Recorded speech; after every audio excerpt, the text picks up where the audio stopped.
Sabi ng makapangyarihang Diyos, Si Kristo ng mga huling araw ay naghahatid ng buhay at naghahatid ng nananatili at magpakailanmang daan ng katotohanan. Ang katotohanan ito ay ang landas na sa pamamagitan nito ay makakamit ng tao ang buhay, at ang tanging landas sa pamamagitan niya ay makikilala ng tao ang Diyos at upang masang-ayunan ng Diyos. Kung hindi mo hahanapin ang daan ng buhay na ibinigay ni Kristo ng mga huling araw, sa gayon, ikaw ay hindi kailanman makakakuha ng pagsang-ayon ni Jesus at hindi kailanman magiging karapat-dapat pumasok sa pintuan ng kaharian ng langit, sapagkat ikaw ay kapwa sunod-sunuran at bilanggo ng kasaysayan. Silang mga kontrolado ng mga tuntunin ng mga nasusulat at nakagapos sa kasaysayan ay hindi kailanman makakamtan ang buhay at hindi kailanman makakamtan ang walang hanggang daan ng buhay. Iyan ay dahil ang mayroon lang sila ay malabong tubig na nanatiling walang pag-unlad ng libu-libong mga taon, sa halip na ang tubig ng buhay na dumadaloy mula sa luklukan. Ang mga hakbang sa gawain ng Diyos ay malawak at makapangyarihan, tulad ng rumaragasang mga alon ng dagat at dumadagundong na mga kulog, ngunit ikaw ay nakaupo at walang imik na naghihintay ng kapahamakan. Nananatili sa iyong kahangalan at walang ginagawa. Sa ganitong paraan, paano ka maituturing na nilalang na sumusunod sa mga yapak ng kordero? Paano mo mapatutunayan na ang Diyos na kinakapitan mo ay isang Diyos na laging bago at hindi naluluma? At paano ka maihahatid ng mga salita ng mga nanilaw sa luma mong libro, patawid sa panibagong panahon? Paano kanila papatnubayan sa iyong paghahanap ng mga hakbang sa gawain ng Diyos? At paano kanila madadala paakyat sa langit?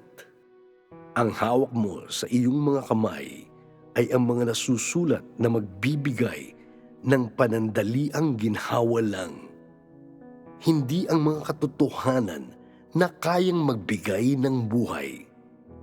Ang mga kasulatan na iyong nababasa ay ang mga nakakapagpayaman lang ng iyong dila, hindi mga salita ng karunungan na makakatulong sa pag-unawa mo sa buhay ng tao, lalong hindi ang mga magiging daan na maghahatid sa iyo sa pagkaperpekto.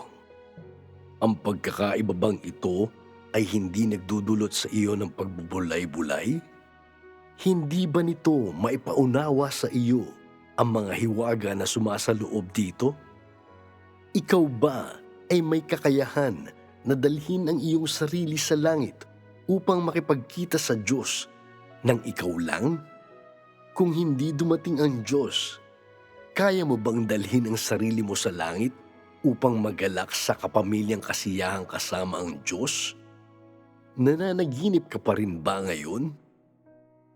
Imumungkahi ko sa gayon na ihinto mo ang pananaginip at tingnan kung sino ang gumagawa ngayon, kung sino ang umaakay sa gawain ng pagliligtas sa tao sa mga huling araw.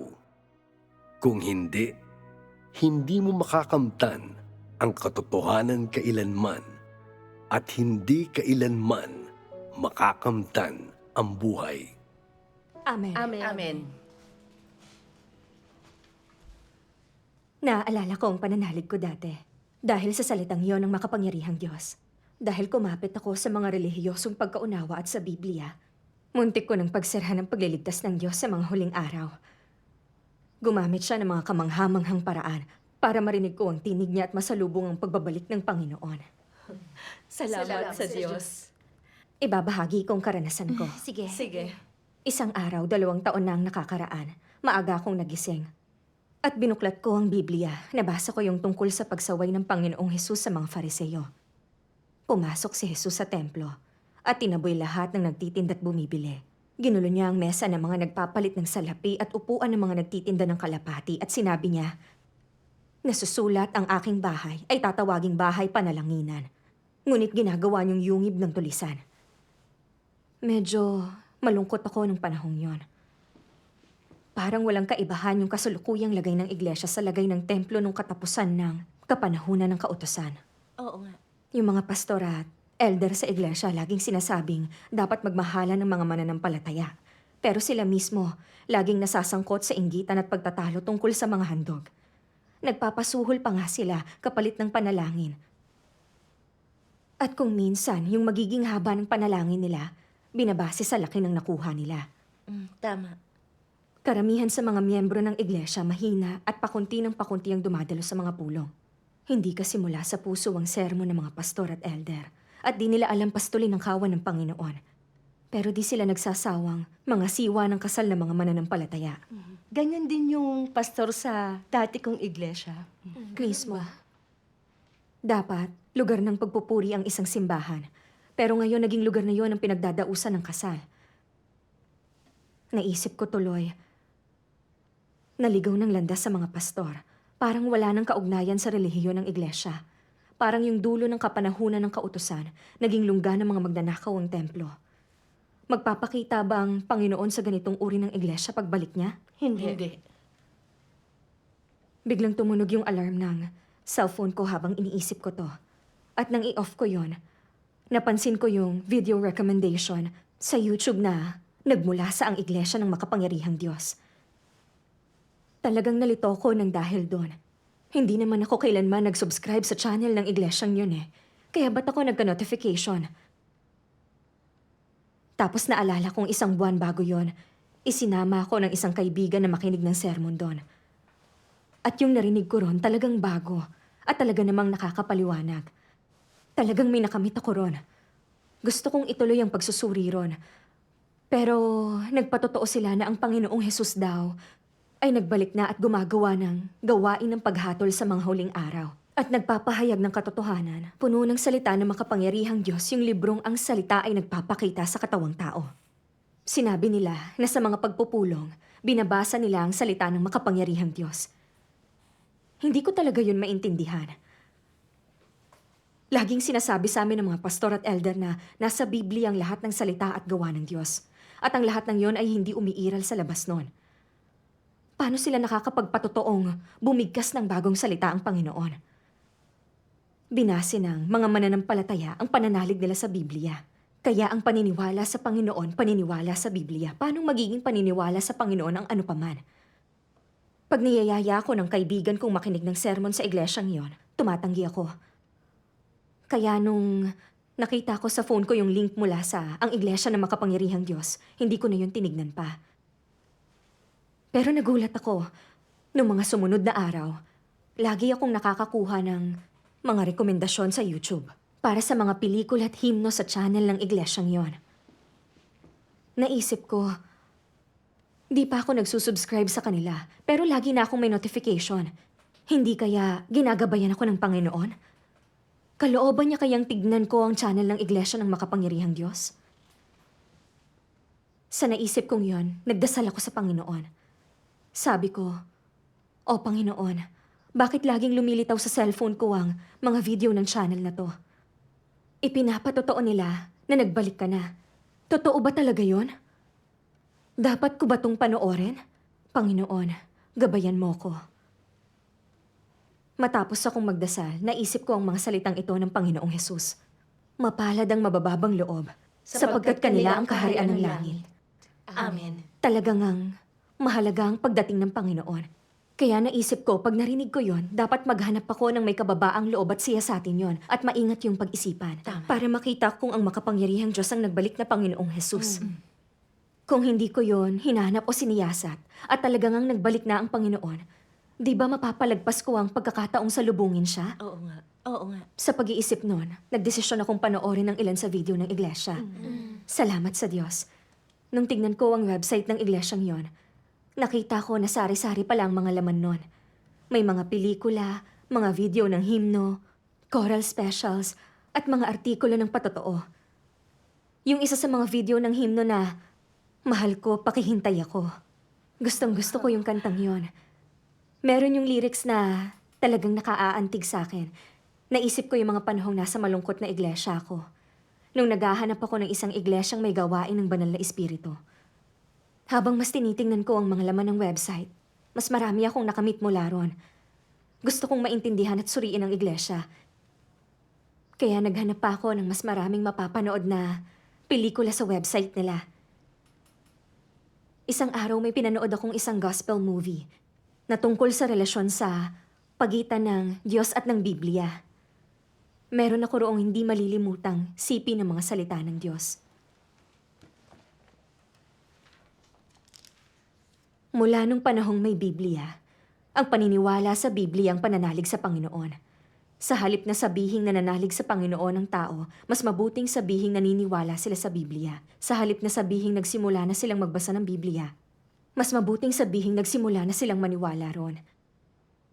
At sa halip na sabihing nagbalik na sila sa Panginoon, mas mabuting sabihing nagbalik na sila sa Biblia. Sa ganitong paraan, sinasamba ng mga tao ang Biblia na parang ito ang Diyos, na parang ito ang ikinabubuhay nila. At ang mawalan nito ay kapareho ng mawalan ng kanilang buhay.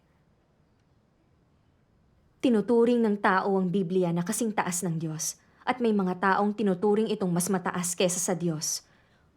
Kung wala ang gawain ng banal na espiritu, kung di nadarama ang Diyos, maaaring patuloy na mabuhay ang tao. Ngunit sa sandaling mawala sa kanilang Biblia, o mawala ang mga bantog na kabanata sa Biblia, parang nawala na sila ng buhay. Hindi nauunawaan ng karamihan ng tao kung bakit sila kailangan maniwala sa Diyos, ni kung paano ba dapat maniwala sa Diyos. Walang ginagawa kundi naghahanap ng palatandaan para maunawaan ang Biblia. Di kailanman hinanap ng tao ang direksyon ng gawa ng banal na espiritu. Simulat sa pool, wala silang ginawa kundi desperadong mag-aral at mag-imbestiga ng Biblia. At walang sino mang naghanap kahit minsan ng bagong gawa ng banal na espiritu sa labas ng Biblia. Walang lumihis mula sa Biblia o nangahas lumihis mula sa Biblia. Nang mapanood ko ang parting to, naisip ko, ganun nga mismo ang saloobin ko pagdating sa Biblia. Kinakatawan nun ng Panginoon na paniniwala sa Kanya ang paniniwala sa Biblia at hindi mapaghihiwalay ang dalawang yon. Pero ito ang hindi ko maintindihan. Ang Biblia ang patotoo ng Panginoon at pundasyon ng pananalig natin. Bilang mga Kristiyano, matagal na nating binase sa Biblia ang pananalig natin. Kaya, hindi ba talaga yon ayon sa kalooban ng Panginoon? Ano ba talaga ang nangyayari rito? Tinuloy ko ang panonood sa pelikula. Gusto kong masagot ang mga tanong ko. Yung tauhang nagbabahagi ng ebanghelyo nagbasa ng isa pang sipi ng salita ng Diyos. Naniniwala sila sa aking pag-iral ngunit sa saklaw lang ng Biblia. Para sa kanila ako ay kapareho ng Biblia. Kung wala ang Biblia, wala rin ako. At kung wala ako, walang Biblia. Hindi nila pinapansin ang aking pag-iral o maging ang aking mga pagkilos. Sa halip ay pinag-uukulan ng sobrang pansin ang salita ng kasulatan. At marami pa nga sa kanilang naniniwala na hindi ko dapat gawin ang anumang bagay na nais kong gawin maliban kung ito'y inihula sa kasulatan. Sobrang pagpapahalaga nila sa kasulatan. Masasabi na napakahalaga sa kanila ng mga salita at pahayag. Hanggang sa gumagamit sila ng mga talata mula sa Biblia upang sukatin ang mga salitang aking sinasabi at upang tuligsain ako. Ang hinahanap nila ay di ang paraan para makaayon sila sa akin o ang paraan para makaayon sila sa katotohanan, kundi ang paraan para makaayon sila sa mga salita ng Biblia. At naniniwala silang anumang di umaayon sa Biblia nang walang tinatangi ay hindi ko gawain. Ay hindi ko gawain, hindi ba ang gayong mga tao ang masunuring mga inapo ng mga Fariseo? Ginamit ng mga Fariseyong Hudyo ang batas ni Moises upang tuligsain si Jesus. Hindi nila hinangad na maging kaayon ni Jesus nung panahon na yon, kundi masigasig nilang sinunod ng perpekto ang batas hanggang sa Matapos nila siyang pagbintangan na hindi sumusunod sa batas ng lumang tipan at na hindi siya ang Mesiyas.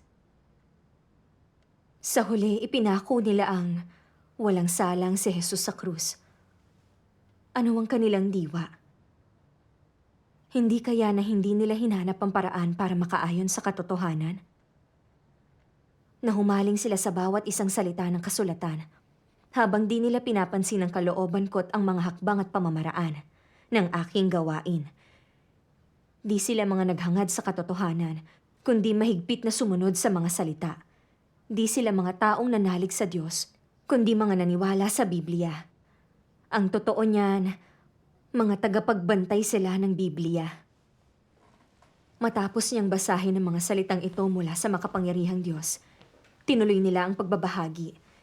Sa iba raw ang paniniwala sa Panginoon, paniniwala sa Biblia. Kung hindi, hindi yun pananalig sa Panginoon. Pero isa yung maling pananaw. Sabi rin nila, noong gumagawa't nangangaral ang Panginoong Hesus, humiwalay raw sa kasulatan ng kanyang mga tagasunod para tanggapin ang kanyang gawa't mga salita. Kaya hindi ba sila talagang nananalig sa Panginoon? Ang mga Fariseo ng Judaismo kumapit sa mga kasulatan, pero pinako nila ang Panginoong Hesus na nagpahayag ng katotohanan at gumawa ng gawain ng pagtubos. Ano ang problema ron? Ang pagkapit ba sa kasulatan nangangahulugang kilala siya ng tao? Nangangahulugan ba yung sumusunod sila sa landas ng Panginoon na ginagalang at nagpapasakop sila sa Kanya? Siya ang Panginoon ng paglikha, ang pinagmumula ng buhay ng lahat. Samantalang ang Biblia, isa lang talaan ng nakaraang gawain at mga salita ng Diyos. Papaano yun ang magiging kapantay ng Diyos? Tama yan. Bulag na naniniwalang mananampalataya. Sa Biblia tinuturing yung kapantay ng Diyos. Sa katunayan, pinapalitan nga nila ang Panginoon at ang gawain niya ng Biblia. Hindi ba paglapastangan yun sa Panginoon? Oo. Ang kumakapit ba sa Biblia nang di hinahanap ang pagpapakita ng Panginoon, talagang mananampalataya o tagasunod niya? Ito ang sinabi ng Panginoong Hesus sa mga Fariseo. Saliksikin niyo ang kasulatan pagkat iniisip niyong meron kayong buhay na walang hanggan at ang mga ito'y siya'y nagpapatotoo sa akin. At ayaw niyong magsilapit sa akin upang kayo'y magkaroon ng buhay. Sinabi niya rin na, ako ang daan at ang katotohanan at ang buhay. Sino may di makaparoroon sa Ama kundi sa pamamagitan ko. Amen. Napakalinaw ng Panginoong Hesus tungkol sa relasyon ng Diyos at ng kasulatan. Nagpapatotoo lang sa Diyos sa mga kasulatan. Hindi yun kumakatawan sa Panginoon, ni makakapalit sa gawain niya ng pagliligtas. Di magdadala sa atin ng buhay na walang hanggan ng Biblia. Si Kristo lang ang daan ng katotohanan at ang buhay. Amen. Kailangan nating hanapin ang Panginoon para magkamit ng buhay. Mismo. Nang matapos ko yung pelikula na antig ako, tama ang lahat ng sinabi noon at ayon sa salita ng Panginoong Hesus. Natanto kong di talaga kinakatawan ng Biblia ang Panginoon. Siya ang nagtutustos sa atin ng buhay, hindi ang Biblia. Di pareho ang paniniwala roon at ang pagsunod sa Panginoon. Oo nga. Pero lagi kong inakala na kinatawan siya ng Biblia. Di ba naituring ko ang Biblia ang mas mataas sa kanya? Totoo yan. Nang mas inisip ko yon, lalo kong naramdamang may katotohanan ng salita niya. Na malulutas noon ang kalituhan ko. Kailangan kong mas seryosong magsiyasat para di ko mapalagpas ang pagsalubong sa kanya. Amen. Nagpa siya akong bumalik sa ang iglesia ng makapangyarihang Diyos kasamang kaibigan ko. Maganda yan. Pagdating namin sa iglesia, mainit kaming tinanggap ng lahat ng mga kapatid. At talagang matiga na nagbahagi sa amin. Pinaliwanag ko sa kanila ang pagkalito ko. Sabi ko, laging sinasabi ng mga pastor at elder sa mga pagtitipon na nasa Biblia ang lahat ng salita at gawain ng Diyos. Kaya anumang nasa labas noon, di pwedeng maglaman ng gawa't salita niya. Pero sumasaksi kayong nagbalik na ang Panginoong Hesus bilang ang makapangyarihang Diyos. At gumagawa siya ng bagong gawain at nagpapahayag ng mga bagong salita. Ano ba talaga ang nangyayari? Bilang sagot, nagbasa si Sister Zu ng sipi ng salita ng makapangyarihang Diyos. Sabay natin yung basahin. Sige. Maraming tao ang naniniwalang ang pag-unawa at kakayahang magpakahulugan sa Biblia ay gaya ng pagkahanap sa totoong landas. Ngunit ganun ba kasimple ang mga bagay-bagay? Walang sino mang nakakaalam sa realidad ng Biblia na ito'y walang iba kundi talaan ng kasaysayan ng gawain ng Diyos at testamento sa sinundang 2 yugto ng gawain niya. at di nagbibigay sa iyo ng pagkaunawa sa minimithi ng gawain ng Diyos. Alam ng lahat na nakabasa na sa Biblia na dinodokumento nito ang 2 yugto ng gawain ng Diyos noong kapanahunan ng kautusan at kapanahunan ng biyaya. Isinasalaysay sa lumang tipanang kasaysayan ng Israel at gawain ni Jehovah mula sa panahon ng paglikha hanggang sa katapusan ng kapanahunan ng kautusan. Nakatala sa bagong tipanang gawain ni Jesus sa lupa na nasa 4 na ebanghelyo. Pati na rin ang mga gawain ni Pablo. Hindi ba mga talaan ng kasaysayan ng mga ito? Ang lahat ng naitala sa loob ng Biblia ay limitado. Hindi kayang kumatawan sa lahat ng gawain ng Diyos. Wala pang 100 kabanatang 4 na ebanghelyo kung saan nakasulat ang bilang na pangyayari tulad ng pagsumpa ni Jesus sa puno ng igos, 3 pagtatwa ni Pedro sa Panginoon, pagpapakita ni Jesus sa mga alagad kasunod ng pagkapako niya sa krus at muling pagkabuhay, pagtuturo tungkol sa pag-aayuno, sa panalangin, sa diborsyo, pagsilang at talaangkanan ni Jesus, paghirang ni Jesus sa mga alagad at iba pa. Subalit kayamanan to kung ituring ng tao. Ikinukumpara pa nila rito ang gawain ngayon. Naniniwala pa nga silang ganun lang karami ang lahat ng ginawa ni Jesus sa buhay niya. Na parang gayon lang karami ang kayang gawin ng Diyos at di na maaaring dagdagan. Hindi ba ito katawa-tawa? Nagsalita lang noon si Jesus sa disipulo niya ng serye ng pangaral sa kapanahunan ng biyaya, gaya ng kung paano magtipon ng sama-sama, kung paano humingi sa panalangin, paano ituring ang iba at iba pa. Ang gawaing isinakato para niya yaong sa kapanahunan ng biyaya at kanyang ipinaliwanag lang ang tungkol sa kung paano dapat magsagawa ang mga disipulo at mga sumunod sa kanya. Ginawa lang niya ang gawain ng kapanahunan ng biyaya at wala nang sa mga huling araw. Ang gawain ng Diyos sa bawat isang kapanahunan ay may malinaw na mga hangganan. Ginagawa niya lang ang gawain ng kasalukuyang panahon at di niya ginagawang pauna ang sunod na yugto ng gawain. Sa ganitong paraan lang na isusulong ang kanyang kumakatawang gawain ng bawat isang kapanahunan. Nagsalita lang si Jesus tungkol sa mga palatandaan ng mga huling araw, kung paano maging mapagpasensya at kung paano maligtas, kung paano magsisit mangumpisal, pati kung paano pasanin ang krus at tiisin ang pasakit. Di siya nagsalita kung paano dapat pumasok ang tao sa mga huling araw o kung paano hangaring mapasiyang kalooban ng Diyos. Sa gayon, hindi ba katawa-tawang hanapin sa Biblia ang gawain ng Diyos sa mga huling araw? Ano ang iyong nakikita sa paghawak lamang sa Biblia? Tagapagpaliwanag man ng Biblia o mangangaral, sino kaya ang nakakita na ng maaga sa gawain na yon? Amen. Kung nais mong makita ang gawain ng kapanahunan, ng kautusan at paano sumunod ang mga Israelita kay Jehovah, dapat mong basahin ang lumang tipan. Kung nais mong unawain ang gawain ng kapanahunan ng biyaya, basahin mo ang bagong tipan. Ngunit paano mo makikita ang gawain sa mga huling araw? Dapat tanggapin mo ang pamumuno ng Diyos ngayon at makilahok sa gawain ng ngayon. Dahil ito ang bagong gawain at wala pang nakapagtatala nito sa Biblia. Amen. Ang gawain sa kasalukuyan ay isang landas na di pa nalakaran ng tao at daang wala pang sino man ang nakakita. Ito'y gawaing hindi pa kailanman nagawa. Ito ang pinakabagong gawain ng Diyos sa mundo. Sino ang maaaring magtala ng bawat isang piraso ng gawain ngayon ng walang nakakaligtaan sa patiuna? Sino ang nakakapagtala ng mas makapangyarihan, mas matalinong gawaing tong humahamon sa kaugaliang nasa inaamag na lumang libro? Hindi kasaysayan ang gawain sa kasalukuyan.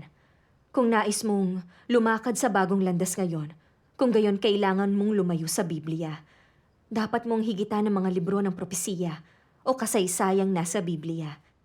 Saka ka lang maayos na makakalakad sa bagong landas at saka ka lang makakapasok sa bagong kaharian at sa bagong gawain. Amen. Amen. Nagpatuloy si Sister Zu. Matapos basahin ang salita ng makapangyarihang Diyos, sabi niya, alam ng lahat na pamilyar sa Biblia na ang luma at bagong tipan ay talaan lang ng 2 yugto ng gawain ng Diyos sa kapanahunan ng kautusan at biyaya. Patotoo yun sa gawain ng Diyos. Tuwing nakakakumpleto siya ng yugto ng gawain, yung mga taong nakaranas noon, itinala ang mga gawa at mga salita niya. At sa kalaunan, tinipon ng mga talaang ito sa Biblia. Tama yan. Pero ang gawain at mga salita ng Diyos sa parehong kapanahunang yon ay hindi lubos na itinala sa Biblia. Napakaliit na bahagi lang ang mga salita niya sa Biblia. Gaya ng sinasabi sa Ebanghelyo ni Juan, mayroong iba't ibang bagay na ginawa si Jesus na kung susulatin ng isa-isa, ay inaakala kung kahit sa sanglibutan ay di kakasya ang mga susulating aklat. Amen. Amen. May mga propesiya sa kapanahunan ng kautusan na di lubos na itinala sa mga kasulatan. Karaniwang kaalaman na to. Kaya pag sinasabi ng mga pastor na nasa Biblia ang lahat ng salita ng Diyos at walang gawain at salita niya ang umiiral sa labas nun, di ba sinasalungat nun ang katotohanan? Oo nga. Di ba nagsisinungaling sila at nanlilin lang? Diyos ang Panginoon ng paglikha. Napakadakila niya at sagana. Paano mang isang aklat, ang Biblia ay lubos na mailalaman ng gawat salita niya. Amen. Nagbasa siya mula sa aklat ng pahayag. Nakita ko sa kanang kamay na nasa luklukan ng isang aklat na may sulat sa loob at sa labas na tinataka ng 7 tatak. Sinabi sa akin ng isa sa matatanda, "Huwag kang umiyak. Narito, ang leon sa angkan ni Huda, ang ugat ni David, ay nagtagumpay upang magbukas ng aklat at ng 7 tatak nito." Ibinahagi niyang may nasusulat sa loob at labas ng aklat, kaso meron yung 7 tatak. At ang nagbalik lang na Panginoon ng mga huling araw ang makakapagbukas ng aklat. Yun lang ang paraan para makita natin ang laman ng aklat. Pirinopesiya rin sa pahayag, ang may pakinig ay makinig sa sinasabi ng Espiritu sa mga iglesia. Amen. Pinatutunayan ng mga propesiyang ito na bibigkas ang Panginoon ng mas maraming salita sa pagbabalik niya. Kaya talaga bang maitatala ng maaga sa Biblia ang gawat salita ng nagbalik na Panginoon? Ang salita ba ng Diyos sa Biblia pwedeng pumalit sa sinasabi ng banal na Espiritu sa mga iglesia? Mapapalitan ba noon ang aklat na binuksan ng kordero? Mapapalitan ba noon ang gawain niya ng paghatol sa mga huling araw? Nang marinig ko to, naisip ko sa sarili ko, nabasa ko na ang mga bersikulong ito. Bakit hindi man lang sumagi sa akin ang mga tanong na to? Tinuloy ni Sister ang pagbabahagi. Ang Biblia ay isang talaan ng nakalipas na gawain ng Diyos. Maraming taon matapos magawa ang lumang tipan, dumating ang Panginoong Hesus at nagtubos sa kapanahunan ng biyaya. Kaya, kusabang siningit ng mga gawat salita niya ang sarili nila sa kasulatan? Hindi. Kinailangang tipunin ang mga gawat salita ng Diyos at gawin yon bilang ang Biblia. Dumating na ang makapangyarihang Diyos at nagpahayag ng katotohanan para iligtas ang sangkatauhan. Pwede bang kusang sumingit ang katotohanan sa Biblia? Kaya yung pagsasabing nakatala sa Biblia ang lahat ng gawat mga salita ng Diyos at wala sa mga yon ang nasa labas nun, ay isang mali at katawa-tawang pananaw at resulta yon ng pagkaunawa at haka-haka ng tao.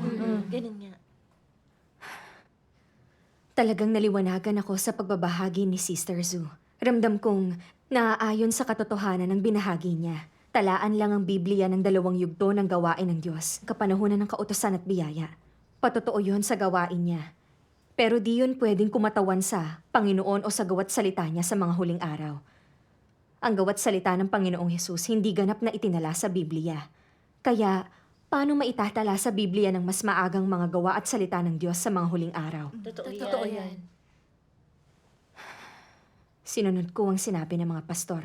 Nilimitahan ko ang gawat salita ng Diyos sa kung ano ang nasa Biblia at naniwalang walang anuman sa labas noon ang nagmula sa Diyos. Hindi ba kalokohan lang ang pinagsasabi ko? Hindi ba nilimitahan at nilapastangan ko ang Panginoon? Totoo.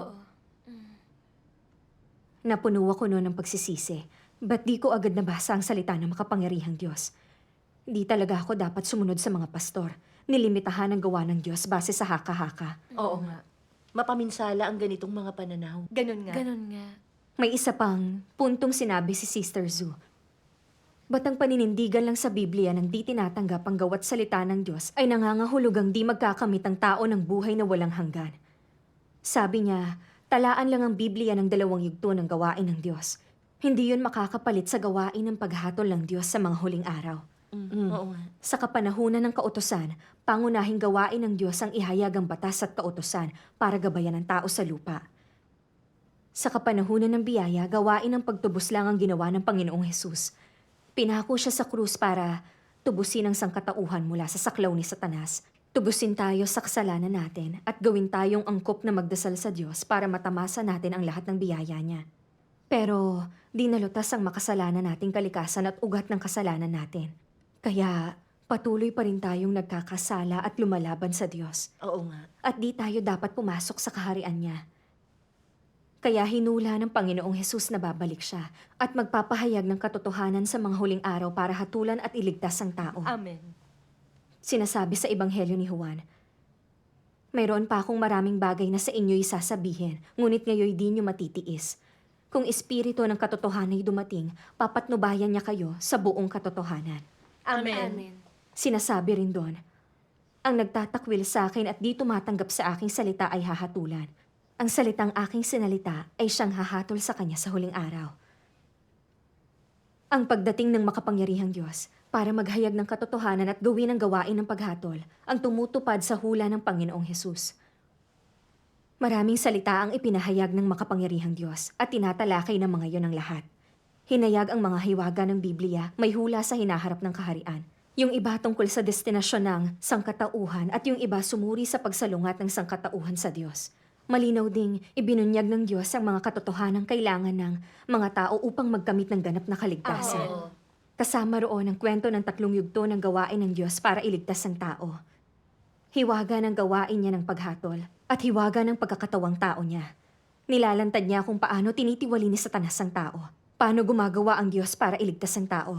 Ang diwat katotohanan ng pagtitiwali ni Satanas sa tao. Ano ang tunay na pananalig at pagmamahal sa Diyos. Paano isabuhay ang makabuluhang buhay at iba pa. Ang mga katotohanang pinahayag ng makapangyarihang Diyos ay landas ng buhay na walang hanggang binibigay niya. Amen. Kung kakapit lang tayo sa Biblia na di tinatanggap ang paghatol ng Diyos sa mga huling araw, di natin makakamit ang katotohanan, maliligtas at makakapasok sa kaharian ng langit. Oo. Ang pagbabahagi ng mga kapatid mula sa ang iglesia ng makapangyarihang Diyos ang nagpakita sa aking ang gawain ng paghatol niya ang tumutupad sa mga propesiya sa Biblia. Amen. Ang mga salita niya ang katotohanan, yun ang tinig ng Diyos. Amen. At yun ang daan ng buhay na walang hanggang binibigay niya sa mga huling araw. Amen. Akala ko limitado sa Biblia ang mga gawat. Salita niya dahil nakinig ako sa mga pastor at kumapit sa relihiyosong pagkaunawa. Di ko hinanap ang gawain ng Diyos sa mga huling araw. Di ko nakamit ang pagtustos ng salita niya at nahulog ako sa kadiliman. Oo nga. Kung wala ang awa ng Diyos at ang pagrerekomenda ng YouTube sa video ng ang iglesia ng makapangyarihang Diyos na nagtulot sa aking marinig ang tinig niya, sinusunod ko pa rin ang mga pastor at elder at di ko masisiyasat ang gawain ng Diyos sa mga huling araw.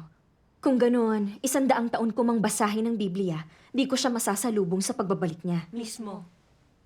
Nakita kong dahil sa patnubay ng Diyos kaya nakamit ko ang kaligtasan niya sa mga huling araw. Ito ang kamanghamanghang kaligtasan niya. Amen. Salamat sa Diyos. Ito ang Diyos mismo Oo nga. na magpapatuloy at nagliligtas sa atin. Marami tayong natutunan ngayon.